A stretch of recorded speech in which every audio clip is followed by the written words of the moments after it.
tossed in the water, but I never went under. You were always on time, Jesus. When I went through the fire, beside me, you were always on time. Haleluya. Glory, haleluya. Terpujilah Engkau Tuhan selama-lamanya Tuhan. Engkau selalu menolong kami, baik kami di dalam trial, in fire or water, Father. You always here with us, Father. So please help us all, Father. Dan hari ini kami semuanya berkumpul di tempat ini Tuhan. Biarlah kami akan mengosongkan hati dan pikiran kami. Biarlah firman-Mu akan menguasai kami semuanya Tuhan. Engkau akan menuntun kami dengan firman-Mu sampai pada kesudahannya. Jadikanlah kami alat-alat-Mu Tuhan pada saat-saat kami masih muda ini, hidup yang berguna di hadapan Engkau Tuhan. Dan biarlah firman-Mu yang akan memberkati kami semuanya sampai kepada anak cucu kami semuanya. Di dalam nama Tuhan Yesus mari kita sama-sama katakan amin. Puji Tuhan, silakan duduk. Shalom semuanya, mari kita ngelihat PowerPoint di sini karena banyak anak muda ya saudara ya. Jadi sekarang saya little bit technical bicara tentang ini bridge ini ya. The gospel. Ini saya hari ini kita bicara the gospel of the kingdom. Nah, saudara perhatikan bahwa di dalam Bible itu Yesus bicara tentang Injil Kerajaan Surga. Injil Kerajaan Surga, saudara, gospel. Nah, apakah beda dengan yang lain-lainnya? Beda, saudara. Nah, mari kita ngelihat next slide ini, saudara. Nah, gospel itu nanti saya terangkan ya, apa itu artinya gospel. Pertama kita ngelihat dulu di dalam Wahyu 4 ayat 6-8. Dan di hadapan tahta itu ada lautan kaca bagaikan kristal, dan di tengah-tengah tahta itu dan di sekelilingnya ada 4 makhluk penuh dengan mata. Di sebelah muka dan di sebelah belakang ada pun makhluk yang pertama seperti singa. Ini bicara tentang singa dari Yehuda. Dan makhluk yang seperti anak lembu atau anak domba Allah. Dan makhluk yang ketiga mempunyai muka seperti muka manusia, yaitu Allah telah menjadi manusia. Dan makhluk keempat seperti burung nasar atau burung raja wali terbang di atas awan. Dan makhluk burung nasar terbang, dan keempat makhluk itu masing-masing bersayap 6 sekelilingnya dan di dalamnya penuh dengan mata. Dan dengan tidak henti-hentinya mereka berseru siang dan malam, kudus, kudus, kuduslah Tuhan Allah yang Maha Kuasa, yang sudah ada, yang ada, dan yang akan datang. Ini bicara selalu ada atau bicara dalam bahasa Inggrisnya I am that I am. Yah, Yod, He, Wahe. Aku adalah aku. Nah, kalau kita ngelihat di dalam Keluaran 3:16 itu saudara, I am that I am. Itu kalau kita diterjemahkan ke dalam bahasa ininya, itu adalah dalam bahasa Yunaninya, itu ego eimi saudara. Nah, Yesus itu ngomong di dalam Yohanes 8 ayat 58, itu ngomong kepada orang Yahudi, ego eimi, jauh sebelum Abraham ada, ego eimi. Nah, di sana sudah jelas menyatakan bahwa Yesus itu adalah Yahweh. Yod, He, Wahe, I am that I am. Nah, next saudara, saya terangkan ini. Ini bicara Gospel of Kingdom ya. Di sana saudara, tahta Allah itu dijaga oleh 4. Ya kan, 4 makhluk itu. Nah, di sini itu the word atau ini Injil itu dijaga oleh 4 Injil saudara. Matius, Markus, Lukas, Yohanes. Nah, Matius, Markus, Lukas ini saudara, ini disebut gaya penulisannya itu mirip-mirip sehingga disebut sebagai synoptic gospel. Dan Injil Yohanes itu agak beda. Tulisannya begitu indah, kenapa? Karena Yohanes ini adalah murid yang dikasih oleh Tuhan Yesus. Nah, dalam 4 ini saudara, ini mereka menulisannya itu semua ditujukan kepada para pembaca yang berbeda. Saudara ngeliat sendiri, Matius ditujukan kepada orang Yahudi percaya, Markus ditujukan penterjemah Petrus, Lukas itu adalah teman Paulus, ya kan? Dan Yohanes murid yang kasih Yesus. Nah, sekarang ini adalah the gospel 4 ini saudara. Lalu sebelum the gospel itu adalah nama surat kitab para nabi. Nah, saudara perhatikan, kitab para nabi itu nabi selalu berkata demikianlah firman Allah Tuhan semesta alam. Demikianlah firman Allah. Tidak ada nabi itu yang berani berkata, aku berfirman atau aku bersabda. Tidak ada yang berani. Kalau ada yang berani kayak gitu, itu nabi agak waras saudara. Karena itu bukan firmannya. The word itu cuma dari Allah saja. The word, ya kan? Nah, sudah gitu, dari surat para nabi, ini muncullah yang namanya the gospel. The gospel itu ditulis karena yang tadinya firman, the word, becoming flesh. Pada mulanya adalah, Yohanes 1 ayat 1, pada mulanya adalah firman. Firman itu adalah Allah dan firman itu bersama-sama dengan Allah. Lalu di dalam Yohanes 1 ayat 14 dikatakan, dan firman itu telah menjadi manusia dan berkata-kata dengan kita. Dan kata-kata inilah yang ditulis di dalam gospel, saudara.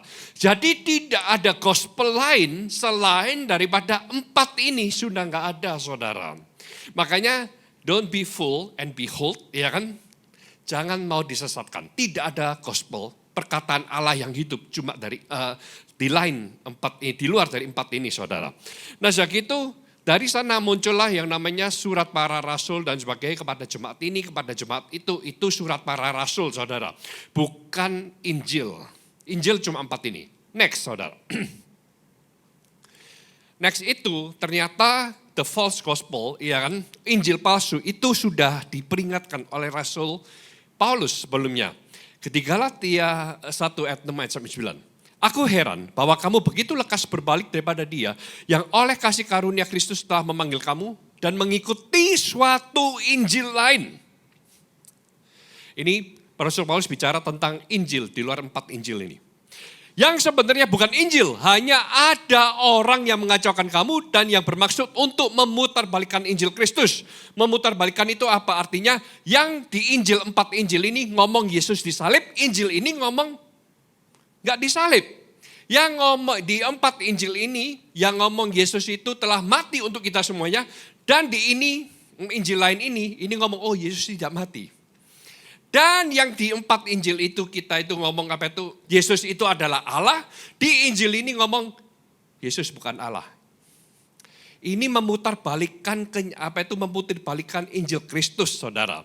Nah, segitu, tetapi sekalipun kami atau seorang malaikat, remember, behold, malaikat dari surga yang memberitakan kepada kamu suatu Injil yang berbeda dengan Injil yang telah kami berikan kepadamu, terkutuklah dia. Meskipun itu malaikat nyampaikan firman Allah, tetapi di luar firman Tuhan, terkutuklah dia. Dan seperti yang telah kami katakan dahulu, sekarang kukatakan sekali lagi, jikalau ada orang yang memberitakan kepadamu suatu Injil lain yang berbeda dengan apa yang telah kamu terima, terkutuklah dia. Jadi baik meskipun itu malaikat, meskipun itu manusia, kalau itu di luar Injil Kristus atau 4 Injil ini, terkutuklah dia. Inilah yang dinamakan the false gospel, saudara. Jadi di luar ini, 4 ini, saudara gak usah percaya, behold. Nah, next.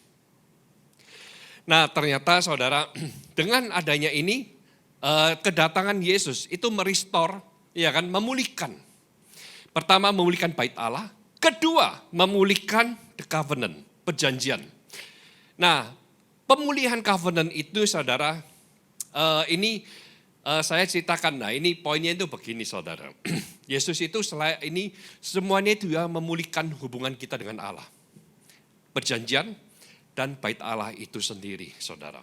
Pertama, kalau kita ngelihat di kitab Kejadian, Keluaran, Imamat bilang, dan ini ulangan, 5 Injil pertama, 5 buku pertama, 5 buku pertama, ini adalah Taurat.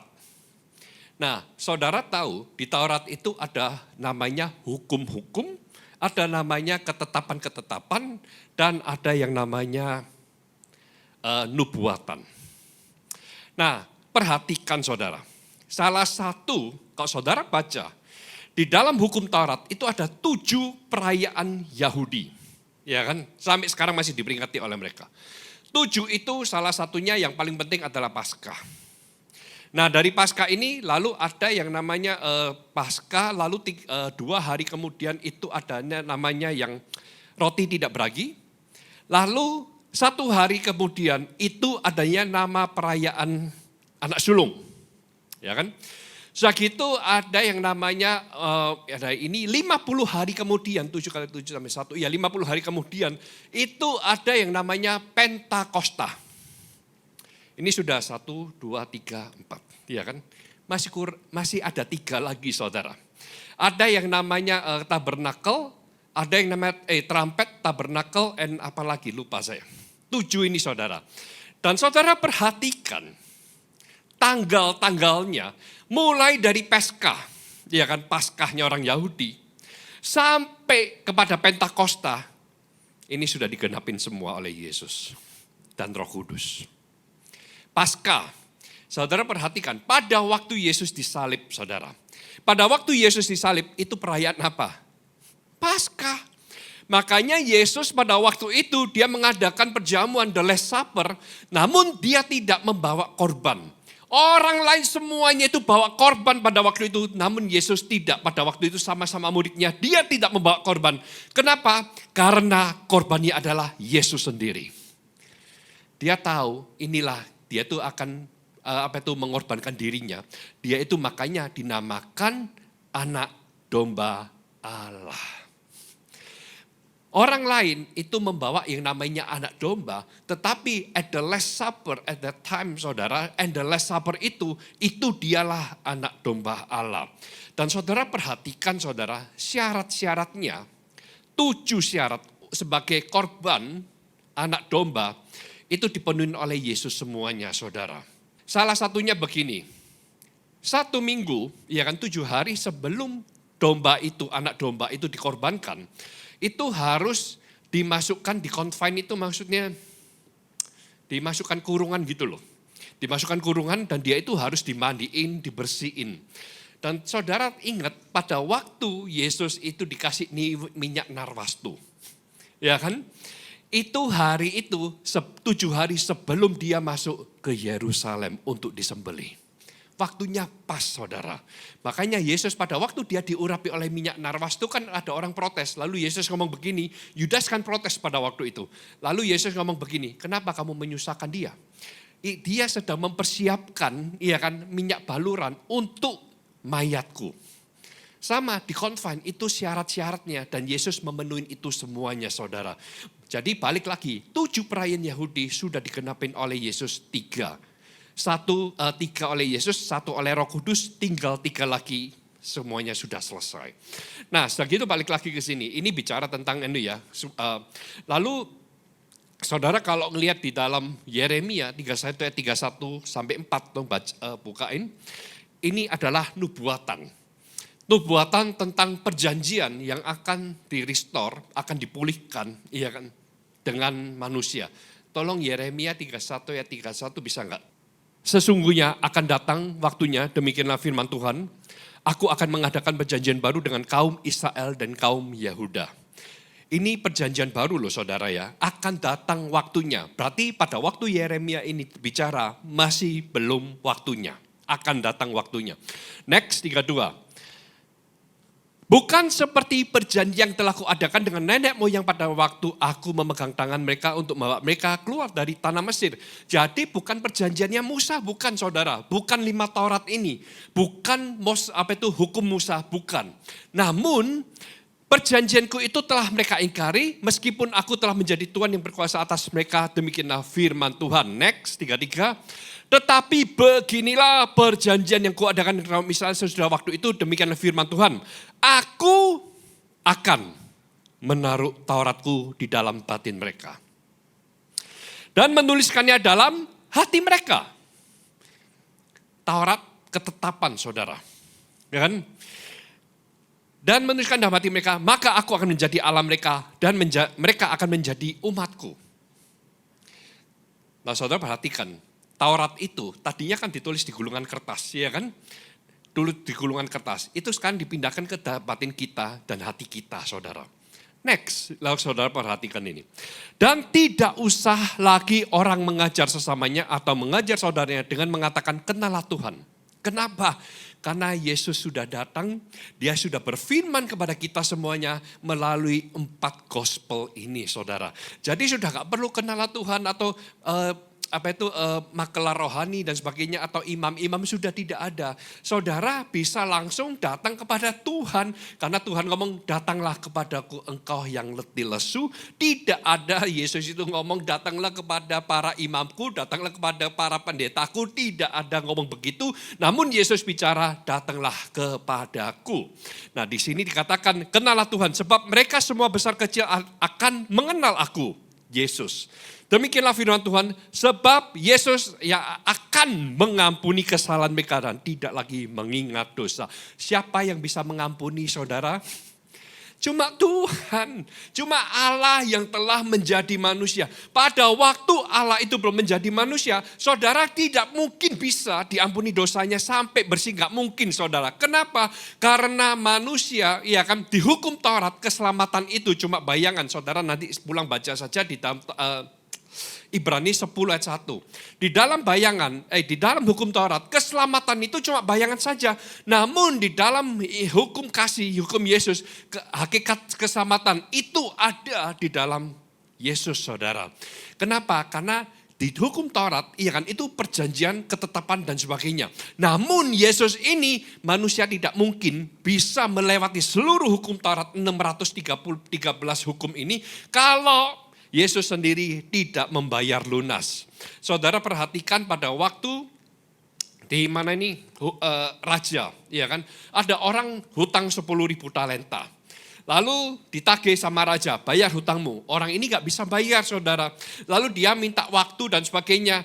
Lalu kalau mau minta waktu, kapan kamu itu lunasnya? 10.000 talenta pada waktu itu. Kalau orang mau kerja dengan UMR pada waktu itu dia harus kerja 200.000 tahun bayar terus, saudara. Sedangkan gak mungkin manusia itu hidup sampai 200.000 tahun. Ya kan? Nah, sesudah itu, saudara, raja tahu kamu tidak mungkin bisa membayar lunas hutang itu. Makanya raja ngomong, aku lunasin, aku bebaskan, kamu sudah bebas. Nah, ini Alkitab mencatat tergeraklah hati raja tersebut dengan belas kasihan. Ini berarti menggambarkan Yesus, saudara. Karena Alkitab sering mencatat Yesus itu hatinya tergerak oleh belas kasihan. Nah, sudah gitu, saudara, kita ngelihat pada waktu orang ini keluar, ada temannya utang 100 dinar, cuma 100 dinar, saudara. Lalu orang ini menagih dan tidak bisa mengampuni temannya, sehingga menjebloskan temannya ini ke penjara. Yang dimana sesuai dengan hukum KUHP, orang kalau utang yang bayar, benar kan? Namun karena engkau sudah menerima kebenaran, sudah menerima pengampunan, kamu juga harus bisa mengampuni teman kamu yang berhutang kepada kamu. Kalau engkau tidak bisa mengampuni teman kamu, Bapamu di surga juga tidak akan bisa mengampuni. Kenapa? Karena kita sudah menerima kasih begitu besar. Kenapa kita tidak bisa memberikan kasih sedikit itu saja, saudara? Makanya Yesus bilang, apa yang kamu ikat di dunia juga akan diikat di surga. Oleh karena itu jangan menyimpan dendam. Harus bisa mengampuni. Jadi kalau misalnya saudara sih, Pak saya kok susah dapat kerja ya, kok saya gini. Saudara harus belajar untuk mengampuni. Kalau enggak berkat tidak mungkin datang, saudara. Ini Yesus yang ngomong, saudara. Nah sudah gitu, balik lagi ke PowerPoint, saudara. Ini ya prophecy of new law. Segitu restoration of the covenant, iya kan? Itu di dalam Yohanes 2 ayat 19 kalau bisa dibuka, saudara. Pada waktu Yesus disalibkan, dia itu ngomong it is accomplished, bahasa Inggrisnya itu. Kalau bahasa Indonesia kan sudah selesai, namun bahasa Inggrisnya itu it is accomplished. It is accomplished itu, saudara, itu ada sesuatu yang telah dicapai pada waktu Yesus bicara demikian, saudara. Apa itu yang pada waktu dicapai? Dia mempunyai misi. Nah, bukan cuma sudah selesai, it's the end of everything. Tidak, saudara. Namun sesuatu yang dicapai pada waktu itu. Apa itu? Salah satunya adalah memulihkan perjanjian, the covenant itu yang tadinya ditulis gulungan kertas, sekarang sudah dipindahkan ke dalam hati kita. Oleh karena itu, saudara, di dalam 1 Korintus 12, tidak tahukah kamu bahwa tubuhmu itu adalah bait Allah yang kudus. Yang di dalamnya itu ada nama Roh Kudus. Oleh karena itu, saudara peliharalah baik-baik tubuh saudara ini, jangan mencemari dengan yang lain-lain. Pak, saya kalau ngerokok gimana? Ya saudara bayangkan kalau kita ngerokok di gereja gimana? Ya kurang lebih begitulah saudara. Memang di Alkitab nggak ada. Namun kalau saudara pikirkan kalau ngerokok di gereja itu kira-kira apa-apa pantas gitu saudara. Saudara silakan pikir sendiri deh. Nah setelah gitu begini saudara. Oleh karena itu kita ini sudah dengan Yesus ngomong it is accomplished. Perjanjian itu bukan ditulis di dalam gulungan lagi. Namun ditulis di dalam hati saudara dan di dalam batin saudara. Oleh karena itu kita selalu ngomong begini di dalam doa penutup, oleh karena itu jagalah hatimu dengan segala kewaspadaan. Karena di hati saudara itu ada yang namanya ketetapan, itu ada yang namanya Roh Kudus, itu yang ada namanya janji-janji Allah di dalam hati saudara. Kalau saudara mau diberkati, jaga hati saudara. Kalau saudara tidak bisa menjaga hati saudara, bagaimana mungkin saudara bisa diberkati? Dalam hati saudara, iya kan, mengeluarkan perbuatan jahat, hati yang jahat, pikiran yang jahat, gini-gini. Bagaimana mungkin saudara bisa diberkati? Jadi kalau saudara mau diberkati sampai kepada anak cucu saudara, iya kan, sini saya ngeliatin kan sudah mulai ada anak ini ya kan. Percayalah saudara, kalau saudara mau diberkati, jagalah hati yang bersih. Pak, bagaimana mungkin kita bisa melawan dunia? Kan anak Allah, anak kerajaan pasti kalah dengan anak dunia. Benar saudara. Namun jangan salah, kita punya backup kerajaan saudara. It's okay, kita nggak sepintar dunia. Namun kita selalu di bawah kuasanya saudara. It's okay, nggak apa-apa saudara. Kita seperti begini, Daud dengan kekuatannya dia tidak mungkin bisa menang melawan siapa itu? Goliat. Namun karena dia datang, pada waktu itu dia melihat Goliat, dia ngomong, aku datang dalam nama Tuhan. Dan dia menang. Sama kita dengan dunia gak mungkin menang. Namun kalau kita ini ngomong, saya datang dengan nama Tuhan. Tuhan pasti akan beserta dengan kita saudara. Oleh karena itu kalau hati kita penuh dengan kejahatan, bagaimana mungkin Roh Kudus itu ada di dalam sini saudara. Jagalah hatimu dengan segala kewaspadaan karena dari sana terpancar kehidupan. Nah sudah gitu next saudara. Ini 1 Korintus 6 ayat 19 itu our body ini tempat disimpan perjanjian tersebut saudara. Next. Nah, saudara ini sekarang itu kan perjanjian restoration of ini kan covenant dipindahkan ke dalam hati kita. Nah, Yesus juga merestorasi kerajaannya dia saudara. Bukan cuma kerajaan di dunia, ini bicara tentang kerajaan surga. Makanya namanya Gospel of the Kingdom. Pertama begini saudara, Prophecy of New Kingdom itu di 1 Chronicle 1 Tawarik 17. Nah di dalam 1 Tawarik 17 ini saudara nanti saudara pulang baca ya. Ini begini, pada waktu itu Daud, ya kan King David, dia itu melihat gini saudara. Aduh aku ini tinggal di dalam istana ya. Namun tabut perjanjian itu masih di tenda, di kemah Daud itu saudara. Lalu King David itu bilang begini, masakan itu Allah itu, nah itu kan firmannya Allah di sana kan. Masa firman Allah itu di kemah sedangkan aku di istana dari kayu aras. Kurang lebih begitu saudara. Lalu King David ini ngomong kepada nabinya, Nabi Nathan. Nabi Nathan, aku ingin mendirikan rumah bagi palace untuk Tuhan, untuk Allah. Lalu saat itu Nabi Nathan bilang begini, do as you please. Berbuatlah apa yang engkau inginkan. Karena Allah beserta denganmu, King David. Nah kalau saudara ingin berhasil, saudara harus ada berjalan bersama dengan Allah saudara. Kalau saudara ingin berhasil. Dengan Tuhan tidak ada yang mungkin tidak berhasil saudara. Namun saudara harus yakin. Saudara harus di dalam firman-Nya. Kalau saudara ingin sejalanmu diluruskan, ingin menang, saudara harus tinggal di dalam firman Tuhan. Seperti yang Yesus katakan, jikalau firman-Ku ada di dalam kamu, dan kamu ada di dalam aku, mintalah apa saja, dan engkau akan menerimanya. Ini janji Allah sendiri loh saudara. Namun saudara harus tinggal di dalam firman Yesus, dan Yesus ada di dalam kita juga. Nah setelah itu kita ngelihat di sini saudara. Nah, Balik lagi, sudah gitu Nabi Nathan itu ngomong, kan malamnya Nabi Nathan itu dapat Allah ngomong begini, katakan kepada hambaku Daud, ya kan? Sejak kapan aku ini minta rumah? Sejak kapan? Dari dulu, zamannya Musa itu sampai hakim-hakim ini sebelum Daud ya saudara. Hakim-hakim, aku ini gak pernah minta rumah. Makanya sekarang kalau ada pendeta ngomong, Tuhan minta rumah, Allah minta rumah, aneh juga gitu loh saudara. Karena di dalam kitab 1 Tawarik, dari dulu sampai sekarang Allah itu tidak pernah minta rumah. Aku selalu berjalan dengan umatku, Israel. Hari ini aku selalu berjalan dengan kita semuanya yang percaya. Makanya Yesus adalah Allah Immanuel yang selalu menyertai umatnya.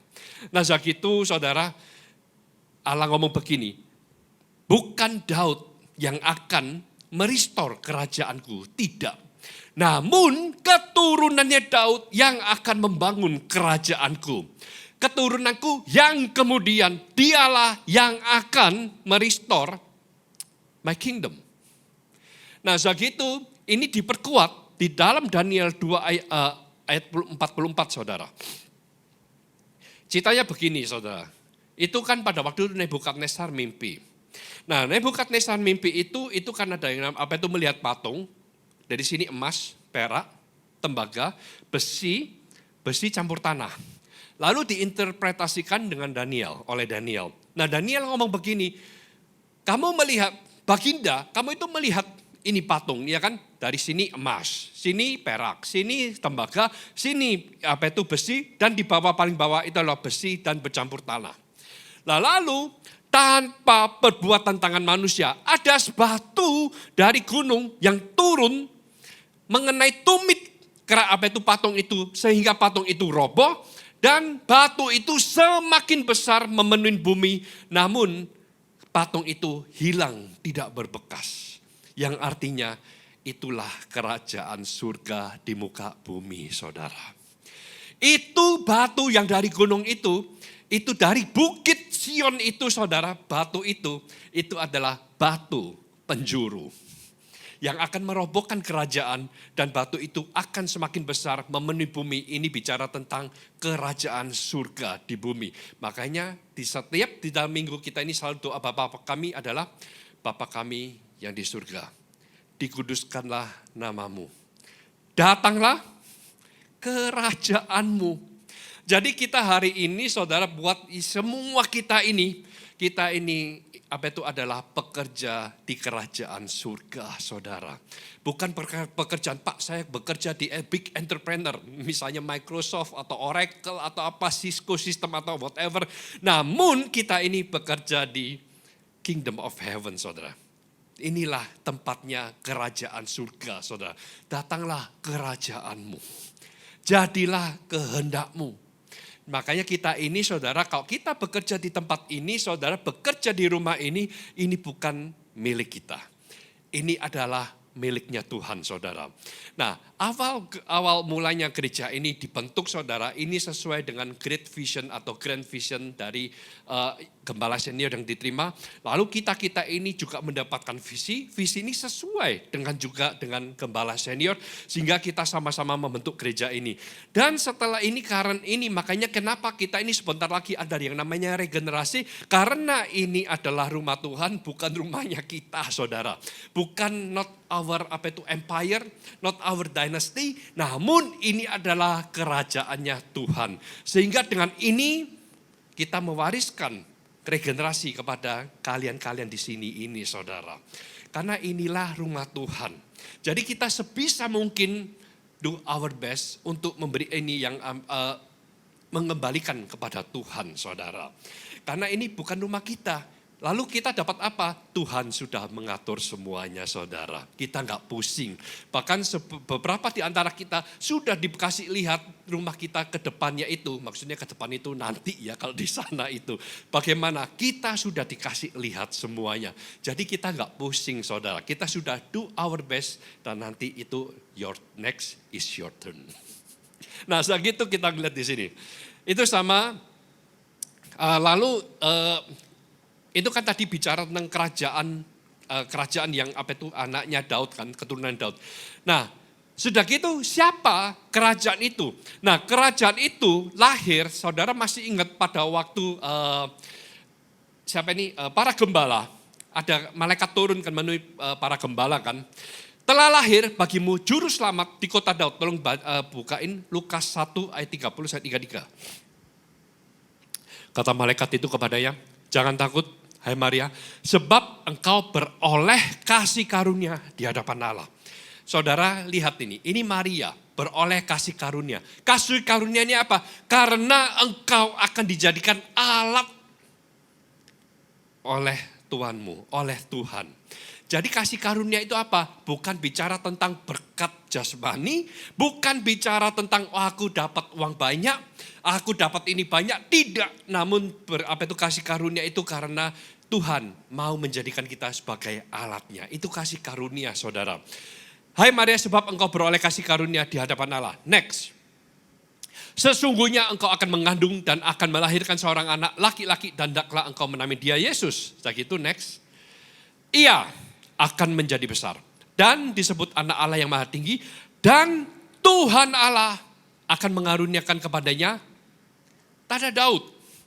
Ini yang 1 Tawarik 17 sudah dikenapi di dalam Lukas 1 ayat 32 ini saudara. Ya kan? Bapa leluhurnya. Next saudara. 33. Dan ia akan menjadi raja atas kaum keturunan Yakub sampai selama-lamanya dan kerajaannya tidak berkesudahan. Apa yang disampaikan Allah kepada Daud, ya kan? Kerajaannya tidak berkesudahan. Apa yang dilihat oleh Daniel bahwa batu itu akan menjadi besar dan menjadi kerajaan yang tidak berkesudahan hari ini 2000 tahun lalu sudah dipenuhi saudara. Dan sekarang kita itu kerja di kerajaan Allah. Kerajaan yang tidak berkesudahan sampai sang raja datang kedua kalinya saudara. Oleh karena itu saudara, baik-baiklah merawat tempat ini saudara. Next, PowerPoint lagi. Nah ini restoration of kingdom ya saudara ya. Lalu pada waktu Yesus ngomong mission accomplished, tadi saya sudah ngomong ya kan mission accomplished. Jadi itu kita ngelihat di dalam Kisah Para Rasul 1 ayat 67 saudara. Nah Kisah Para Rasul 1 ayat 67 ini gak usah dibuka, it's okay saudara. Ini pada waktu itu para murid itu ngomong, kapan engkau memulihkan kerajaan bagi Israel? Lalu Yesus itu ngomong, bukan urusanmu, namun engkau akan menerima kuasa. Dan bila kuasa itu turun kepada kamu, engkau akan menjadi saksiku dari tanah Yerusalem, Yudea, Samaria sampai ke ujung bumi. Nah, kita ini saudara, ya kan, hari ini kita ini di tempat ini, jadi bukan bicara lagi Kingdom of Israel, Kingdomnya David, King David bukan, namun kerajaan surga, siapa rajanya? Yesus saudara.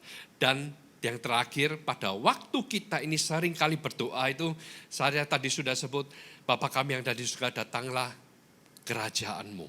Nah inilah kita, sekarang kan kita minta, setiap minggu kita minta untuk datanglah kerajaanmu saudara.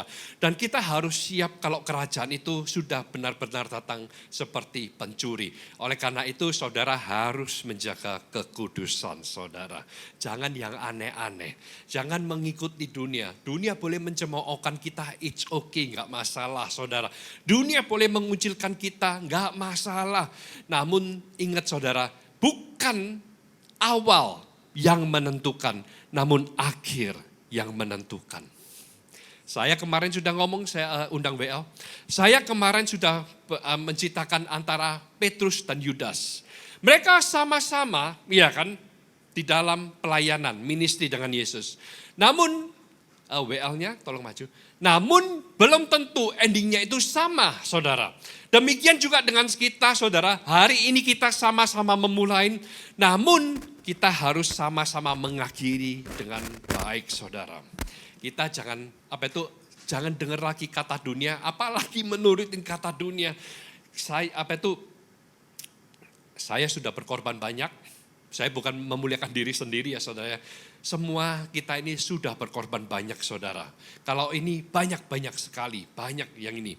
Namun Kita ini nggak menuntut apa-apa karena kita tahu Tuhan sudah melihat semuanya dan memperhitungkan itu semuanya, saudara. Dan sekarang giliran saudara, ya kan, yang mau dipakai oleh Tuhan untuk menjadi alatnya, kuduskanlah dirimu. Karena firman Tuhan itu akan menuntun kita dan bukan cuma memberkati kita, saudara. Tuhan akan memberkati anak cucu kita, saudara. Saudara, di sini saya melihat sudah ada anak-anak, ya kan? Sudah mempunyai anak. Saya dulu seperti saudara. Sekarang anak saya juga sudah diberkati, saudara. Apa yang kita lakukan dulu, sekarang saya sudah memetik hasilnya. Anak saya, berkatnya itu bukan sampai saya, namun anak saya pun diberkati hari ini. Orang kaya belum tentu bisa menerima seperti anak saya, belum tentu, saudara. Belum tentu uang itu bisa itu membeli segalanya, belum tentu. Saya mengerti sekarang. Ternyata firman Tuhanlah yang berkuasa, saudara. Jadi kalau saudara ini ingin anak saya diberkati, kita juga diberkati, berjalanlah dengan Tuhan. Jagalah tempat ini baik-baik, saudara. Amin. Oke, mari kita berdiri, kita sama-sama tutup ini. Firman-Mu sudah diberitakan di tempat ini, Tuhan. Namun kami percaya Tuhan tidak pernah selesai dalam setiap kehidupan kami. Oleh karena itu, lewat setiap firman Tuhan yang kami dengar, membuat kami semakin dewasa secara rohani juga, Tuhan. Supaya kami bisa menangkap apa yang menjadi kemauan dan isi hati Tuhan. Supaya lewat firman Tuhan ini membentuk masa muda kami, sehingga di lewat masa muda kami ini Tuhan sudah pakai hidup kami menjadi berkat bagi banyak orang di sekitar kami, Tuhan. Terima kasih buat firman-Mu yang mengingatkan kami bahwa Tuhan Yesus, Allah yang kami sembah ini adalah Tuhan yang hidup, yang sedang menggenapi setiap apa yang sudah disampaikan oleh Tuhan melalui firman Tuhan ini, Tuhan. Dan izinkan kami, Tuhan, untuk termasuk dalam visi Tuhan. Izinkan kami masuk dalam menjadi alat dan menggenapi setiap rencana Tuhan. Terima kasih Tuhan Yesus. Kami juga berdoa bersyafaat Tuhan untuk gereja-gereja yang ada di seluruh dunia. Bagi para hamba Tuhan sampai kepada semua jemaatnya. Kiranya Kau memberkati mereka semua supaya mereka menjadi berkat dan berdampak. Sehingga gereja di seluruh dunia dipenuhi oleh orang-orang yang mencari Tuhan dengan tulus dan takut akan Tuhan. Buat semua hamba Tuhan, gereja, keluarga bersatu, rukun dan tidak terpecah-pecah. Supaya dunia percaya bahwa Yesus adalah Tuhan bagi kemuliaan Allah Bapa. Demikian juga di gereja di mana Engkau percayakan untuk menggembalakannya, untuk kami bisa berjemaat, yaitu gereja Blessing in the Spirit. Kami berdoa untuk persembahan yang telah diberikan oleh jemaat-Mu, baik itu persembahan, perpuluhan, diakonia, ucapan syukur, dan lain sebagainya. Kiranya Kau menerima persembahan mereka sebagaimana persembahan Habel, dan kiranya persembahan mereka ini bisa menjadi dupa yang harum di hadapan Tuhan. Kau memberkati jemaat dalam pekerjaan, dalam studi, dalam masa depan, kesehatan, karir, jodoh, hingga iman rohani mereka sampai kepada anak cucu. Kiranya kebajikan dan kebaikan Tuhan senantiasa menyertai mereka. Mari saudara, sama-sama kita rekapkan kedua tangan kita di dada. Firman Tuhan berkata, jagalah hatimu dengan segala kewaspadaan, karena dari sanalah terpancar kehidupan. Jemaat yang dikasihi Tuhan, pulanglah, jadilah berkat, dan terimalah berkat rahmat anugerah dari Allah Bapa di surga. Di dalam Putra Tunggalnya Yesus Kristus yang telah mati bagi dosa kita dan bangkit pada hari ketiga. Sehingga kita menyembah Tuhan Allah yang hidup, dan iman kita bukan kepada Tuhan yang mati. Dan Dia naik ke surga menyediakan rumah bagi kita sehingga kita punya pengharapan yang pasti. Dan Dia akan datang kembali untuk kedua kalinya, menjemput gereja dan jemaatnya yang berjaga-jaga, kudus, dewasa dan bijaksana, serta menghakimi dunia. Dan di dalam persekutuan dengan Roh-Nya yang kudus, yang membuat hati kita berkobar-kobar, dan roh kita menyala-nyala di dalam kasih semula. Roh Kudus yang menghibur, menguatkan, memelihara, menginsyafkan, menuntun dan memimpin kita kepada kebenaran dan kekudusan, serta menjadi saksi Kristus mulai hari ini sampai selama-lamanya. Mari kita sama-sama tutup dengan doa Bapa kami bersama-sama. Bapa kami di dalam surga, dikuduskanlah namamu, datanglah kerajaan-Mu, jadilah kehendak-Mu di bumi seperti di surga. Berikanlah kami pada hari ini makanan kami yang secukupnya, dan ampunilah kami akan kesalahan kami, seperti kami juga mengampuni orang yang bersalah kepada kami.